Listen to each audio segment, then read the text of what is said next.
Basically जिन बच्चों ने last chapter power sharing को काफ़ी अच्छे से समझा था, तो उनके लिए ये जो सेकंड चैप्टर है फेडरलिज्म, वो काफ़ी ज़्यादा इजी होने वाला है, क्योंकि आपको ऐसी बहुत सारी चीज़ें जानने को मिलेगी जो आप ऑलरेडी पढ़ चुके हो पावर शेयरिंग के कॉन्सेप्ट में। तो आइए फिर बिना किसी देरी के साथ शुरू करते हैं आज के इस क्लास को।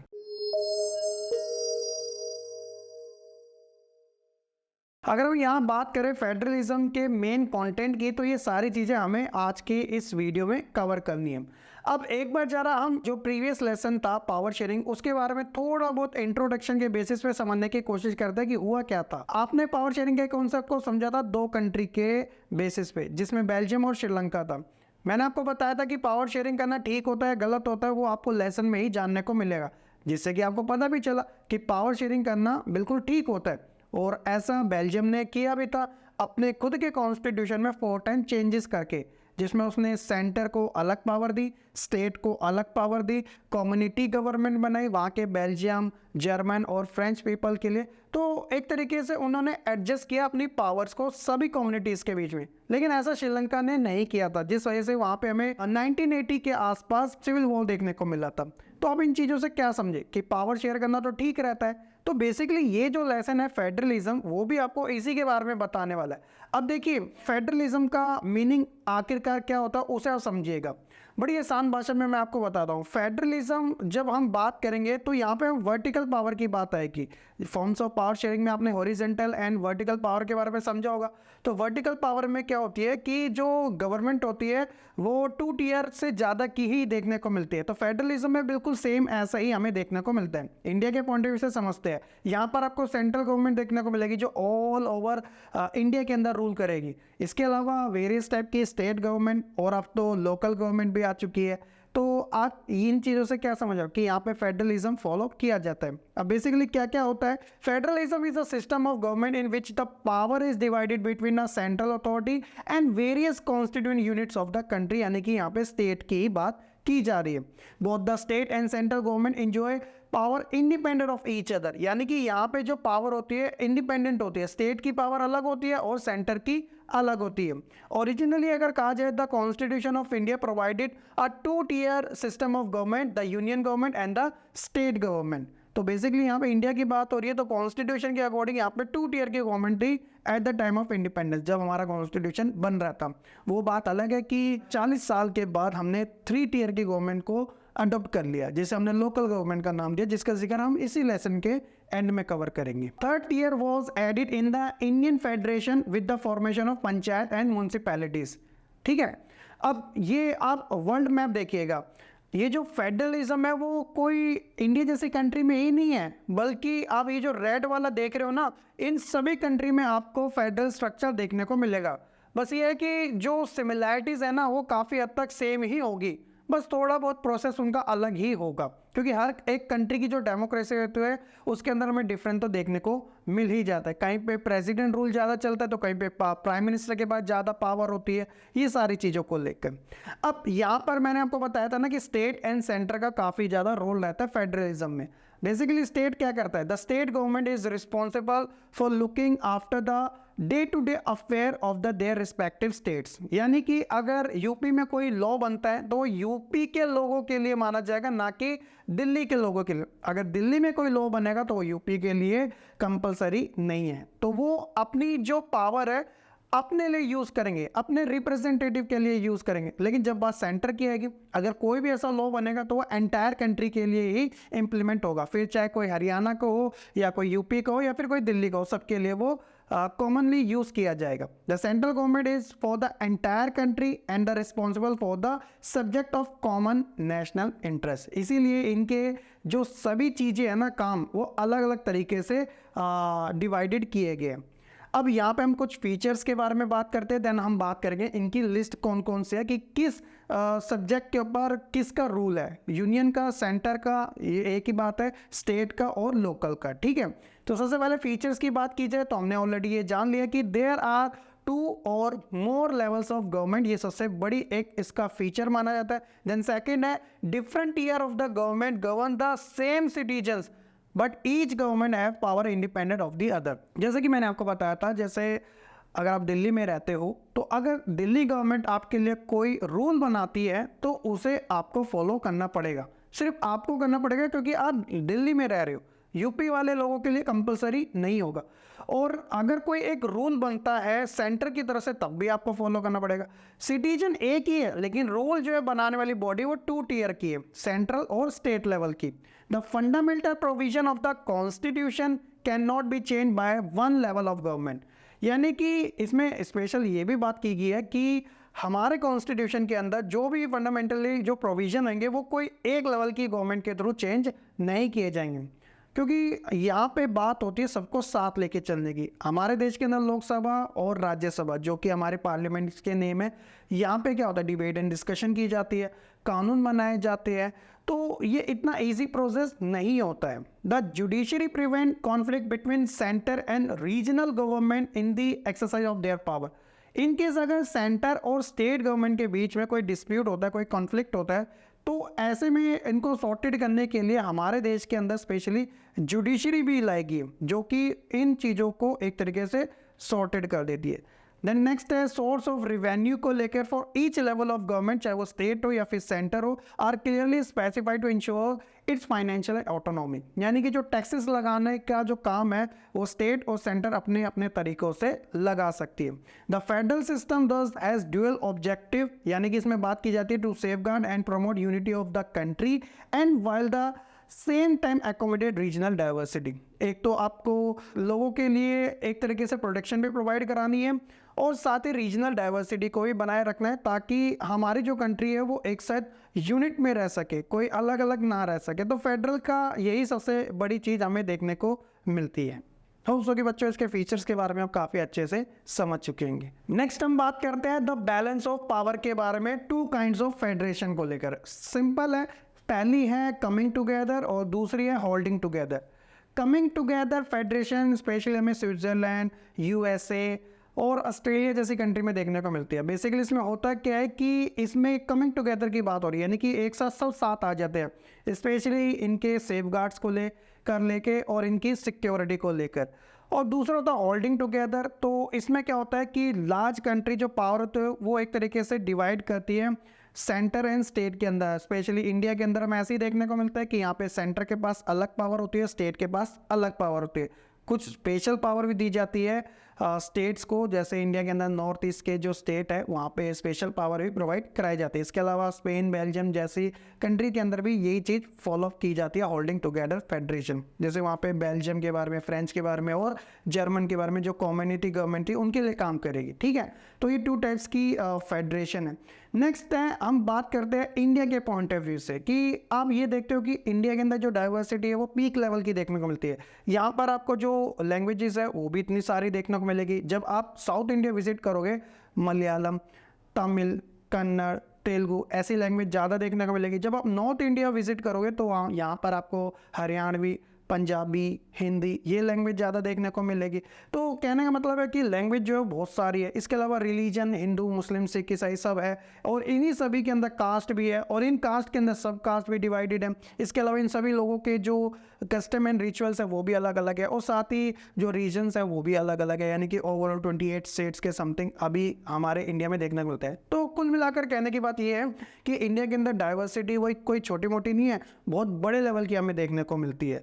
तो इसलिए हम इस टॉपिक के ऊपर बात करने वाले हैं कि what make India federal country, कि वो क्या चीज़ है जो इंडिया को एक फेडरल कंट्री बनाती है। तो आइए इसे समझते हैं। अब बेसिकली क्या बात की गई है, India emerge as a independent nation after a painful and bloody partition. अब इंडिया को जो आज़ादी मिली थी वो कोई आसानी से नहीं मिली थी, पार्टीशन भी हुआ था पाकिस्तान के साथ और साथ ही बहुत ज़्यादा लोगों की जानें भी गई थी। इसके बाद क्या हुआ था कि जब हमें इंडिपेंडेंस मिल गई थी तो जो सेवरल प्रिंसली स्टेट थे वो इंडिया का पार्ट बने थे। आप सरदार वल्लभ भाई पटेल का नाम अच्छे से ज़रूर याद रखिएगा। उन्होंने एक एग्रीमेंट के थ्रू इन वेरियस टाइप के जो प्रिंसली स्टेट थे उन्हें इंडिया में मर्ज करने के लिए एक इंस्ट्रूमेंट ऑफ एक्सेशन यानी कि एक एग्रीमेंट था वो लाया था, जिससे कि उन्होंने इन सभी प्रिंसली स्टेट को इंडिया में मर्ज करवाया था। The constitution clearly provided a 3-fold distribution of the legislature power between the union government and state government, और जो कि है यूनियन स्टेट। और एक और यहाँ पे जो कॉन्करेंट आपको दिख रही है उसके बारे में भी हम बात कर लेते हैं। ठीक है, तो सबसे पहले अगर हम बात करें यूनियन लेवल की, तो यूनियन गवर्नमेंट को कौन कौन से सब्जेक्ट दिए गए जिसके ऊपर वो काम कर सकती है, यानी कि फुल राइट्स इन्हीं का रहेगा। तो यूनियन गवर्नमेंट को आप यहाँ पे एक तरीके की सेंट्रल गवर्नमेंट भी कह सकते हो, ठीक है, तो कंफ्यूज नहीं होना आपको। तो सबसे पहले जैसे डिफेंस हो गया, आर्मी जो होती है वो सेंटर के अंडर में होती है। बैंकिंग सिस्टम हो गया, जो हमारे देश का बैंक है रिजर्व बैंक ऑफ इंडिया, वो भी सेंटर के अंडर में होता है। करेंसी हो गया, प्रिंट करने का काम भी इन्हीं का ही होता है, यानी कि बैंकिंग का ही होता है, जो कि इन्हीं के अंडर काम करती है। फॉरेन अफेयर हो गया, क्योंकि स्टेट तो देखेगा नहीं, सेंटर ही देखेगा। इसके अलावा कम्युनिकेशन हो गया। तो ये सारी चीज़ें कुछ मेजर एग्जाम्पल है यूनियन लिस्ट के। इसके अलावा स्टेट को इंडिपेंडेंस पावर दी गई है, तो वो किन किन के ऊपर काम कर सकते हैं, जैसे जो पुलिस है वो स्टेट के अंदर रहेगी, यानी कि वेस्ट बंगाल है तो वेस्ट बंगाल की जो पुलिस है वहाँ के सीएम के अंडर में होगी, वहाँ की गवर्नमेंट के अंडर में होगी। दूसरी तरह यूपी की अलग है तो हरियाणा की अलग है, ठीक है। इसके अलावा ट्रेड से जितने भी रिलेटेड एक्टिविटी है वो स्टेट देखेगा, इरिगेशन से रिलेटेड, कॉमर्स से रिलेटेड और साथ ही एग्रीकल्चर से रिलेटेड। तो ये तो होगी इनकी अलग अलग पावर्स इनके ऊपर काम करने की। अगर देखा जाए यूनियन लिस्ट तो ऑलमोस्ट 97 के आसपास ऐसे सब्जेक्ट है जिनके ऊपर यूनियन काम करती है, यानी कि हमारी सेंटर काम करती है, और 59 के समथिंग ऐसे जहाँ पे हमारी स्टेट काम करते हैं, क्योंकि यूनियन का काम कुछ ज़्यादा होता है ना। इसके अलावा एक और लिस्ट होती है जिसे कॉन्करेंट के नाम से जाना जाता है। इसके अंदर क्या होता है, कुछ ऐसे कॉमन सब्जेक्ट होते हैं जिसमें सेंटर प्लस स्टेट दोनों मिलजुल के काम करते हैं, जिसके अंदर एजुकेशन, मैरिज, फॉरेस्ट, एडॉप्टेशन, ये सभी चीज़ें इन्वॉल्व हो जाती है। अब एक और है जो कि मैंने मेंशन नहीं किया, इसलिए मैंने उसे लास्ट में रख दिया, जो कि रेसिडेंसी। अब ये वाला क्वेश्चन ज़्यादातर पूछ ले जाते हैं, इसे हिंदी में बाकी बच्चे कहते हैं। अब क्या था कि जब हमारा कॉन्स्टिट्यूशन बन रहा था तो जो हमारे लीडर्स हैं उन्हें इस बात का तो पता था कि आने वाले टाइम में ऐसी बहुत सारी चीज़ें डेवलप होगी जो अभी यानी उस समय प्रेजेंट में अवेलेबल नहीं है। तो अगर वो चीज़ें आएंगी तो उसे किस लिस्ट में रखा जाएगा, कौन उसकी देखभाल करेगा, कौन उसके ऊपर मेजर डिसीजन लेगा। तो इसलिए हमारे यहाँ पे फेडरलिज्म का स्ट्रक्चर फॉलो किया गया था। तो यहाँ पे सेंटर को कुछ ज़्यादा पावर दी गई है। तो ये कहा गया था कि जो रेसिडेंसी सब्जेक्ट होंगे ना वो सारे के सारे सेंट्रल लिस्ट यानी कि यूनियन लिस्ट में ही काउंट किए जाएंगे, जिसके अंदर इंटरनेट हो गया, प्रोग्रामिंग, ई कॉमर्स, हार्डवेयर, इन सब के ऊपर कंट्रोल सेंट्रल गवर्नमेंट का ही होता है। नेक्स्ट हम बात करते हैं कि what are the power sharing arrangement in our country. तो यहाँ पर हम पावर शेयरिंग के बारे में बात करने वाले हैं कि क्या अरेंजमेंट किए गए हमारी कंट्री के अंदर। तो देखिए, the sharing of power between the union government and the state government is basic to the structure of the constitution. It is not easy to make change to this powers sharing arrangement. ये कोई आसान काम नहीं था power को distribute करना। The parliament can not on its own change this arrangement, क्योंकि parliament भी इनमें कोई आसानी से चेंज नहीं कर सकते। अगर वो चेंज करती भी है तो सबसे पहले उसे दोनों हाउसेस यानी कि लोकसभा राज्यसभा में पास करवाना पड़ेगा 2/3 मेजॉरिटी के साथ, और इसके साथ साथ then it has to be revised by the legislature of at least half of the total states. यानी कि अगर इंडिया में 28 स्टेट है तो 14 स्टेट से भी उनको एग्रीमेंट लेना पड़ेगा, तब जाके वो चीज़ें चेंजेस होगी। तो इतना आसान नहीं है यहाँ पे, तो ये चीज़ें ठीक है। इसके अलावा in case of any dispute about the division of power, तो यहाँ पे हाई कोर्ट भी अवेलेबल है और साथ ही सुप्रीम कोर्ट भी अवेलेबल है, जो कि मेजर डिसीजन ले सकते हैं ऐसे सिचुएशन में। The union and state government have the power to raise resources by laying tax in order to carry on the government and responsibility assign to each of them. यानी कि हर एक state और centre को ये power दी गई है कि वो जो टैक्सेस है वो अप्लाई कर सकते हैं अपने लोगों के ऊपर। तो ये सारी चीज़ें ये कुछ इस तरीके से अरेंजमेंट किया गया पावर शेयरिंग को लेके। देन हम बात करते हैं हाउ इज फेडरलिज्म प्रैक्टिस। अब हमने ये तो बात कर ली कि वो क्या चीज़ है जो इंडिया को एक फेडरल कंट्री बनाते हैं। अब सवाल यहाँ पर ये आता है कि सिंस इंडिपेंडेंस हमने फेडरलिज्म को कैसे एक्चुअल में प्रैक्टिस किया, क्या क्या हमें प्रॉब्लम फेस करनी पड़ी इन चीज़ों में, जो कि अपने आप में काफ़ी चैलेंजिंग था, लेकिन हमने जैसे तैसे करके इसके ऊपर एक तरीके से आप कह सकते हो सक्सेस भी पा ली थी। तो हम एक एक करके नहीं समझने की बात करेंगे, 3 टॉपिक आएंगे। पहला इसमें हम बात करेंगे लिंग्विस्टिक स्टेट्स की। जैसे कि आप जानते हो कि इंडिया को शुरुआत में बोला गया था कि जो भी नए स्टेट बनेंगे वो लिंग्विस्टिक बेस पर ही बनेंगे। सो दैट इज वाई जो फर्स्ट स्टेट था आंध्र प्रदेश वो लिंग्विस्टिक बेस पर ही बना था। The creation of linguistic state was the first and major test for democratic politics in our country, यही था। Boundaries of many previous state were change in order to create a new state, क्योंकि बहुत सारे जो state थे उनकी boundary भी change होती गई थी और आगे भी ये प्रोसेस रहा था. When the demand for the formation of state on the basis of language was raised, some national leader feared that it would lead to disintegration of the country. जब जैसे जैसे डिमांड बढ़ती चली गई लैंग्वेज के basis पे कि नए स्टेट बने जा रहे हैं, तो जो हमारे नेशनल लीडर थे वो इस बात से डर गए थे कि कहीं दोबारा से इंडिया का पार्टीशन तो नहीं हो जाएगा. तो ये अपने आप में एक बड़ा चैलेंज भी था इंडिया के लिए. The central government resisted linguistic state for some time, but the experience has shown that the formation of linguistic state has actually made the country more united. यानी कि लोगों को लगा था कि उस समय हमारे लीडर को लगा था कि यार ये जो काम है ना लिंग्विस्टिक स्टेट वाला, इसे थोड़ा बंद कर देते हैं.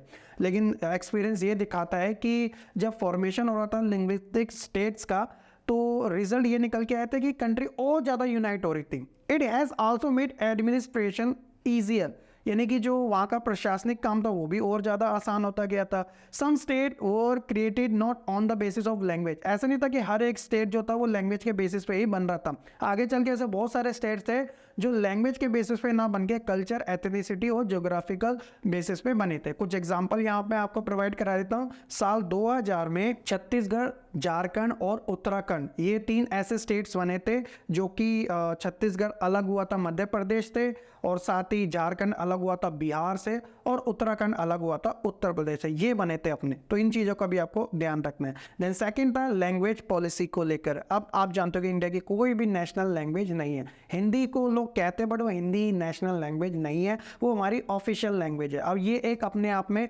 चैलेंज था जो हमने एक्चुअल में फेस किया था. A second test for Indian federation is the language policy, जिसमें बात की गई थी our constitution did not give the status of the national language to any one language. Hindi को ऑफिशियल लैंग्वेज का ही स्टेटस दिया गया था क्योंकि हिंदी उस समय 40% इंडियन के समथिंग ही बोली जाती थी. वो भी आप नॉर्थ इंडिया की बात करोगे यहाँ पर ज़्यादा देखने को मिलेगी. ठीक है. और इसके अलावा हमारे कॉन्स्टिट्यूशन के अंदर जो शेड्यूल लैंग्वेज थी टोटल हिंदी को मिला के 21 प्लस 1 यानी कि 22 लैंग्वेज को स्टेटस मिला हुआ है हमारे इंडियन कॉन्स्टिट्यूशन के अंदर. तो इस चीज़ का भी ज़रा ध्यान रखिएगा. A candidate in an examination conduct for the central government position may opt to take an examination in any of this language, जो 22 यहाँ पे दी गई है. State to have their own official language, और हर एक स्टेट को अपनी ऑफिशियल लैंग्वेज भी डिक्लेयर करने के लिए फुल परमिशन दी गई थी. फॉर एग्जाम्पल जैसे केरल की ऑफिशियल लैंग्वेज मलयालम है तो तमिलनाडु की तमिल है, उत्तर प्रदेश की आप देखोगे हिंदी है तो अरुणाचल प्रदेश की इंग्लिश है. ये सब अलग अलग स्टेट्स की अपनी अपनी क्या है एक ऑफिशियल लैंग्वेज भी है. Much of the government work take place in the official language of the concern state. तो ज़्यादातर जो भी काम होते हैं वो ऑफिशियल जो स्टेट्स की लैंग्वेज होती है उसमें ही किए जाते हैं. इसके अलावा हमारे कॉन्स्टिट्यूशन के अंदर ये बोला गया था कि 1965 तक इंग्लिश का जो कामकाज है ना ऑफिशियली बंद कर दिया जाएगा, लेकिन इसको एक तरीके से प्रोटेस्ट झेलना पड़ा था स्पेशली साउथ इंडियन की तरफ से. और तमिलनाडु एक ऐसा स्टेट था जो कि वहाँ पे इसका जो प्रोटेक्शन था वो कुछ ज़्यादा ही वायलेंट हो गया था. तो इसलिए हमारे जो सेंट्रल गवर्नमेंट से उन्होंने ये रिस्पॉन्ड किया था कि ठीक है इंग्लिश भी रहेगी तो हम इसे बंद नहीं कर रहे. लेकिन अगर ये विरोध ना होता तो इंग्लिश उस समय हमारे देश के अंदर बंद हो जाती और हिंदी को एक तरीके से ज़्यादा प्रमोट किया जाता. Promotion of Hindi continue to be official policy of the government India. अब ऐसा नहीं कि जबरदस्ती हिंदी को ही आगे बढ़ाया जा रहा था. गवर्नमेंट नहीं चाहती थी कि हिंदी सबके ऊपर जबरदस्ती इम्पोज किया जाए, बस वो ये चाहते थे कि हमारे जो कंट्री वो श्रीलंका जैसे मेजोरिटिज्म को लेके फंस ना जाए. जैसे श्रीलंका में हुआ था सिन्हाला लैंग्वेज उन्होंने सारा पूरे इंडिया में फैला दिया था, मतलब पूरे सारा श्रीलंका में फैला दिया था और तमिलों को इग्नोर कर दिया था. इंडिया नहीं चाहता था कि इंडिया के जो अदर लैंग्वेजेस है हिंदी को छोड़ के उनके साथ डिस्क्रिमिनेट हो, तो इसलिए ये चीज़ें स्टॉप कर दी गई थी. इसके बाद बात आती है सेंटर एंड स्टेट के रिलेशन को लेकर. तो ये अपने आप में भी काफ़ी एक बड़ा चैलेंज था. अब बेसिकली क्या था कि ये सारी चीज़ें डिपेंड करते हैं कि जो हमारे लीडर है वो किस तरीके से काम कर रहे हैं. उन्हीं के बेसिस पे क्या होता है ये डिसाइड होता है कि कंट्री के अंदर जो अरेंजमेंट है वो किस टाइप का है. शुरुआत में अगर हम बात करें at the time of independence तो एक ही पार्टी कांग्रेस जो थी वो स्टेट के अंदर भी और सेंटर के अंदर भी बार बार जीतती जा रही थी. तो इससे क्या हो रहा था कि ज़्यादा प्रॉब्लम नहीं हो रही थी. लेकिन जब भी कोई स्टेट्स के अंदर कोई दूसरी पार्टी जीतती थी तो जो सेंट्रल गवर्नमेंट थी वो क्या करती थी गलत तरीके अपनाती थी, यानी कि अपनी पावर को थोड़ा गलत तरीके से यूटिलाइज करती थी, जो अपने आप में ठीक चीज़ नहीं था। लेकिन ये चीज़ें अंडरमाइन की गई थी एक तरीके से 1990 के बाद, क्योंकि फेडरलिज्म जो था ना उस समय आप कह सकते हो इंडिया के अंदर अलायंसेस का एरा देखने को मिला था। यानी कि कोई भी पार्टी जब अपनी मेजोरिटी लेवल पे गवर्नमेंट नहीं बना पा रही थी तो वहाँ पे स्टेट एंड जो अनरिकॉग्नाइज पॉलिटिकल पार्टी थी उनका रोल काफ़ी ज़्यादा बढ़ गया था। तो इस वजह से आप कह सकते हो कि जो कोलिशन गवर्नमेंट था वो अपने आप में काफ़ी पॉपुलर हो चुका था। तो ऐसे में आप कह सकते हो कि जो ट्रेंड्स था वो सुप्रीम कोर्ट की तरफ से भी ये एक जजमेंट दी गई थी कि अब किसी भी स्टेट गवर्नमेंट को ऐसे ही कोई सेंट्रल गवर्नमेंट नहीं हटा सकती है। तो ये अपने आप में एक अच्छी चीज़ थी हमारे इंडियन फेडरल स्ट्रक्चर के लिए। तो ये तो सारा था हमारे फेडरलिज्म को लेके कि वो किस तरीके से प्रैक्टिस हुआ था। इसके अलावा अगर हम बात करें the reason of decentralisation in India को लेकर, तो वो कुछ इस टाइप से हमें देखने को मिलता है कि हमारा इतना बड़ा देश है, तो इतने बड़े देश के अंदर पावर को डिस्ट्रीब्यूट करना काफ़ी ज़रूरी हो जाता है। तो इसलिए हमने किया भी है और ये हेल्प करता है efficiency in the system as the local people are more familiar with the area and can help in better utilisation of the resources, ताकि लोग कनेक्टिविटी ज़्यादा बन सके। ज़रूरी नहीं कि बार बार हमें स्टेट का सहारा लेना पड़े या फिर सेंटर का सहारा लेना पड़े, लोकल लेवल पे भी चीज़ें सॉर्टेड की जा सकती है। इसके अलावा ये हेल्प करता है लोकल पीपल को डिसीजन मेकिंग में, ताकि एक तरीके से वो भी पॉलिटिक्स में अपना इंटरेस्ट शो कर सके और जो लोकल लेवल की गवर्नमेंट है वो भी इन चीज़ों को सॉल्व कर सकेगी, तो उनकी भी जो वैल्यू अपने आप में बढ़ जाएगी। It helps the bringing governance at the grass root level, hence ensure healthy strong and stable democratic system. और इसी चीज़ को ध्यान में रखते क्या था, बिफोर 1992 क्या होता था, जो लोकल बॉडी होती थी वो डायरेक्टली अंडर होती थी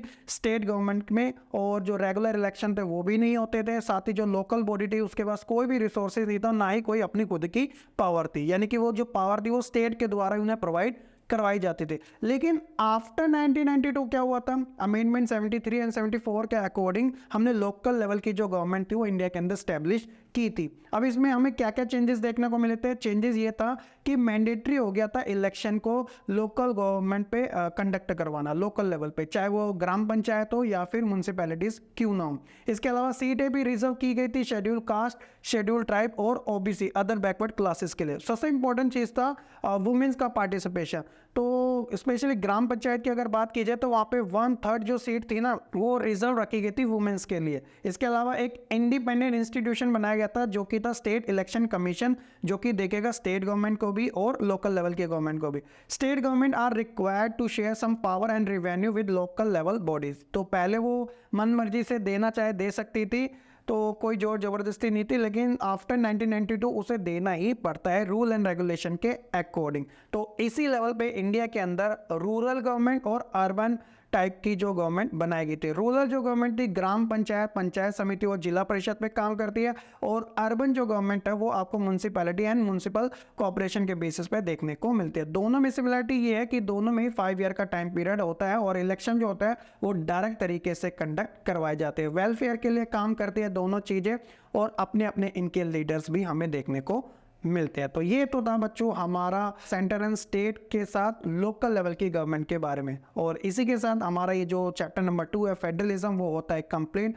होप सो कि आपको ये वन शॉट में फेडरलिज्म काफ़ी अच्छे तरीके से समझ आ चुका होगा। ऐसे ही इंफॉर्मेटिव वीडियो के लिए चैनल को सब्सक्राइब ज़रूर कीजिएगा, क्योंकि ये तो अभी हमारे चैप्टर्स है, आगे चल के आपके लिए क्वेश्चन आंसर सीरीज और लाइव क्लासेस और बहुत सारी चीज़ें आपको ज़रूर प्रोवाइड कराई जाएगी। तो आप जल्दी से चैनल को सब्सक्राइब कर लीजिएगा और अपने फ्रेंड्स को भी शेयर कर दीजिएगा। स्टिल कोई डाउट है कमेंट सेक्शन में ज़रूर बताइएगा। मिलते हैं अपनी नेक्स्ट वीडियो में, तब तक के लिए खुश रहें, पढ़ते रहें और ऐसे ही आगे बढ़ते रहें।